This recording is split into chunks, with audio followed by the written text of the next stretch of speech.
Anyway, there was a bunch of info today about the Olympics that came out, and then everybody's real pissed about it. And then I saw a lot of people who were like, you shouldn't be pissed about it. So I figured I would look at it a little bit. I haven't really looked through too much of the rules yet. It's just basically what's on this page, and I glanced through the rule book. This page is what they tweeted out. It's this page where it says there's $250,000. It's a 3-on-3 team battle. And when you go to the main portion of this or whatever, there's like a thing you click on and it says, hey, it's here. And then you click on learn more for one or the other, right? You know, they're going to have this great tournament. Everybody's going to play in Japan. Great. And then this is the timeline for it, which is, I think this has already been released before. We already knew that this is kind of like the timeline we were working with. Open qualifiers, closed qualifiers, the live qualifiers, and in Poland, and then the finals, which is right before the Olympics. I think the Olympics start like right after this. This is the part everybody's pissed about. All LAN events will be played exclusively on PC and use dedicated Battle Lounge online lobbies as opposed to versus mode. The wording on this is so weird because like all LAN events, what does that even mean? Is that talking about Street Fighter? A lot of people think that this is just like them copy pasting stuff and we'll be fine. But like the verbiage of it is kind of weird. Everybody assumes that this means there's going to be people playing online at the finals on 2 different machines against each other instead of just playing local play. I expect that if enough people yell and complain, that'll get changed and people will play offline, right? It seems weird to do it this way, doesn't it? I don't really understand it at all. Whatever it is, who knows? I hope this isn't actually what happens. If it's not what actually happens, it's cool. Then a lot of people are freaking out about the open qualifiers will run a single elim format. There's a bunch of different qualifiers here. There's the open qualifiers and there's the closed qualifiers, and then there's like a national and regional portion of this.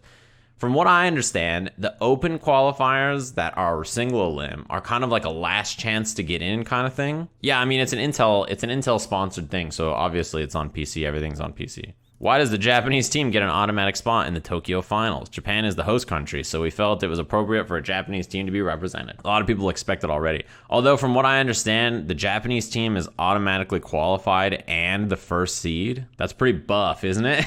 All I thought about when I saw this was like, you guys all told me that the netcode works fine in Japan, but they're the only team that doesn't have to plan to qualify, huh? I was like, all right, I see how it is. Another thing that people, I don't think I'm surprised about is that you have to wear the Olympic jersey when you're there. The rules say you have to wear proper length trousers and the jersey, right? So that's an indirect nerf. I guess actually maybe a direct nerf to Oil King. Orderly long trousers. That was the wording. Any kind of headwear is forbidden. Penalties will be awarded for minor violations of this rule, but in major cases, players will not be allowed to start their matches before the problematic piece of clothing has been replaced. And maybe they've added a LAN mode or something for it. Who knows? A lot of people are saying it's because of the PC sponsor, but you can just play on an Intel PC locally, right? My expectation is that enough people will yell that they'll change this, right? They kind of have to. I've seen this interesting discourse that has come up now where lots of people are like, don't shoot the messenger. It's not their fault. They didn't make the rules, so whoever's delivering the info, don't yell at them. But like then it's like, okay, well then who do I voice my complaints to? Yell at Intel. Yell at your favorite content creators. Yeah, you gotta yell at me and everybody else who tweeted about stuff instead. The messenger should just send the complaints. Probably. It's a weird situation all around. You don't really have somebody, right, that you can complain to. It feels bad for you guys, and it feels bad for the people you do yell at, who then end up not being maybe the right people to yell at.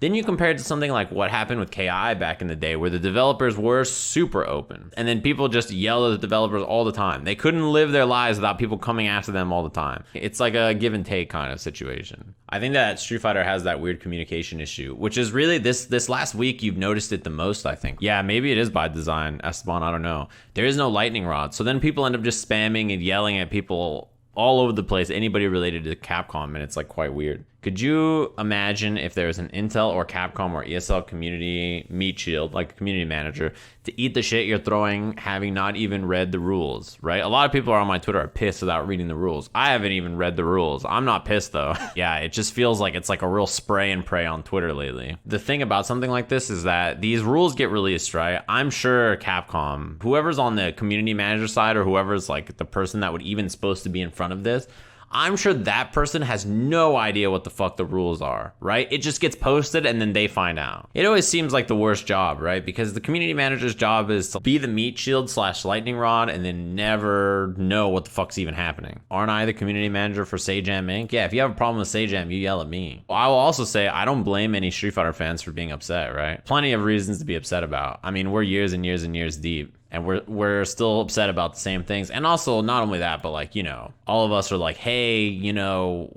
what the fuck's going on? And then Capcom's like, you know what? You guys are right. We'll communicate better in the future. And everybody's like, sick. Capcom's going to communicate better in the future. But that conversation has happened like every 6 months for the last 5 years. That's been like the, all right, we'll get them next time for like forever. This right here, I expect this has got to change. That is definitely not changing. Yeah, if it doesn't change, it's going to be pretty funny.